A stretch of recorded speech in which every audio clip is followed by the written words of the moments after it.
Could have done all that explaining on camera. Hey, we'll do it again though, just rehearsing. You know I'm a perfectionist. Yeah. Hi there, YouTube. I'm Craig, here with Bill and Antonio, and we are all three collectively the Social Vultures. How you guys doing tonight? Good. Awesome. Excellent. Bill here, you're here to talk about a book of yours. Yes. Please, take her away. It's the book. I've only The written book? the one so far. Yes. 10 Minutes from Home is the title. Available now from Books of the Dead Press. You can get it from them directly. You can get it on Amazon. You can get it ebook. You can get it a print book. You can get it at Chapters online. All over the place. Or you can show up at his door, you know, knock. If you actually show up at my door, I will Go hand just them give out. you one. Go hand them out. Are we giving the address up at the end of the episode? Bill! Something down at the door! I'm sorry. Okay, carry on. Yeah. So I was inspired to write this from my love of The Walking Dead, of George Romero, of many things. Guillermo del Toro, Tony Burgess, author Tony Burgess, and his book and film Pontypool.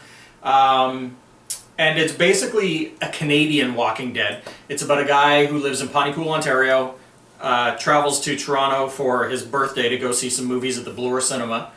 And while he's in the cinema, a zombie outbreak happens. It's vaccine related, which you'll have to read it to find out in what way. And the whole book is about his journey home to his wife and his daughter and what he encounters along the way. So it's very much a road movie, although he doesn't always have a car. So there's some subway stuff in there. There's lots of Toronto. There's some stuff. There's lots of stuff in there for geeks and horror fans that's hidden. It's in character names. It's in locations. Okay. You have little Easter eggs in the book. I like that. Yeah, so I there's a do lot like of that. little things that you'll have to pick up on and see. My email, if you get the book, my email's in the back of the book, and please email me and tell me if you found the stuff, because I would love Nice. to find out.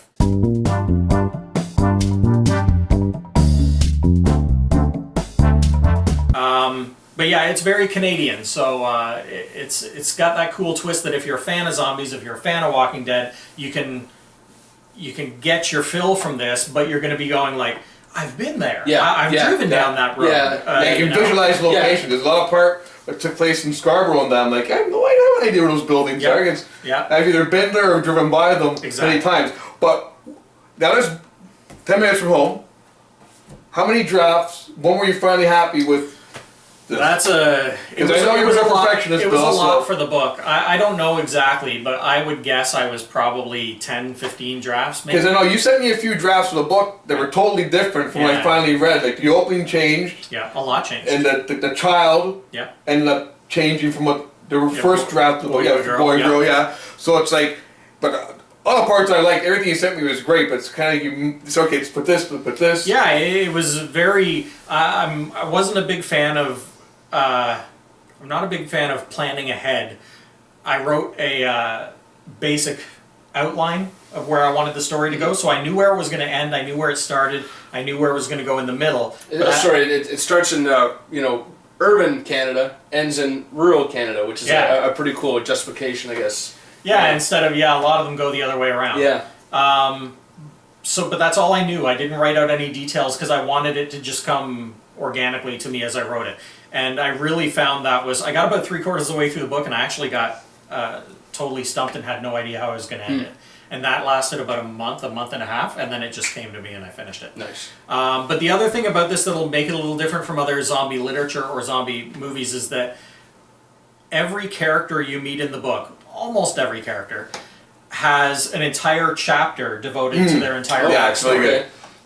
So as you're reading it, the main character's bios come later, but as the main character, Denny, meets somebody, the next chapter will be about where they came from, who their parents were, what they've been through in their lives.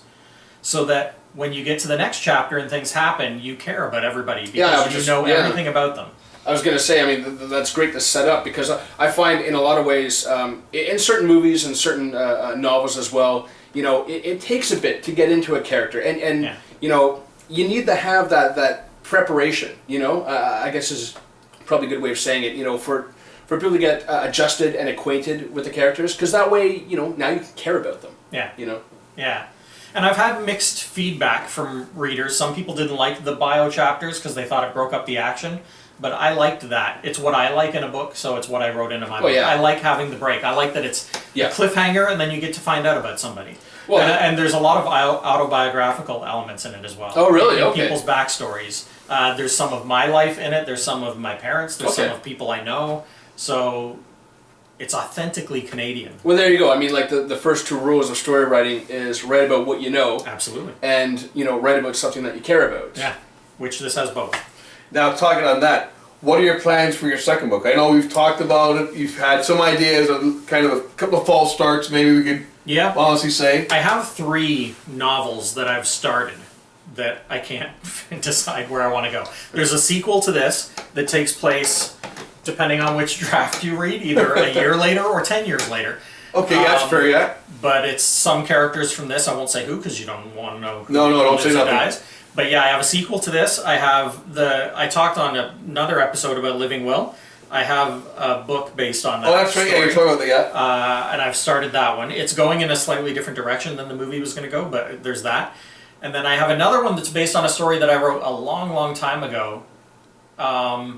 That's about a lawyer who takes on a case of a serial killer. Oh, I remember you telling me this. And everybody, all the evidence is damning, and the press and the public have all condemned this guy. And the lawyer takes his case, and nobody can figure out why he would take this case. It's unwinnable. Oh yes. And then when it unravels, don't say it. I remember you told me this. I want to say what it is, but when you find out why he took the case and how he's involved and what his approach to it is, there's some interesting places. I would say, for my opinion, I would say write that one, because I remember you told me the whole story. I think that'd be brilliant, because how would everything from start to finish. That one's been the hardest one to decide to tackle, though, because it's law stuff, so it's going to require a lot of research, and I'm not a big fan of research. But I don't want to. It's just hard. Like even with this book, it was interesting because since I wanted it to feel authentic. I literally was writing it with, I'm on one computer, and on another computer beside me I had Google Maps up. Yeah. And I was, drawing what road he was on. Yep. So, because I wanted it to be his car went off the road here. If you look on Google Maps, you can see where his car went off the road. You can't see right about places in Canada and say, look, he was on Danforth, and hey, it's a two-way street. Wait, what? Exactly. Yeah. I don't know, personally, I mean, I'm not a writer of your caliber, but I've actually always liked the research phase. Maybe it's just because I'm a bit of an infophile. I think it depends on what I'm researching. I suppose, the law thing doesn't. I'm I gotta research law. Yeah.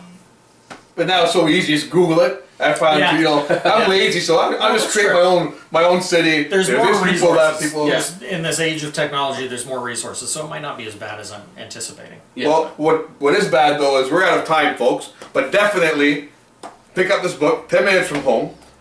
I'm Antonio. Books of the Dead Press, Amazon, Chapters, and his door. My door. And you might see his address at the end of the episode. If you actually manage to figure out where I live, I'll sign it. and Bill, he might draw us a map we can post at the end of the episode too. No, we won't go that far, Antonio. You take the joke too far. Okay. I'm Craig. This is Antonio and Bill, and Antonio's gone, and we are the Social Vultures.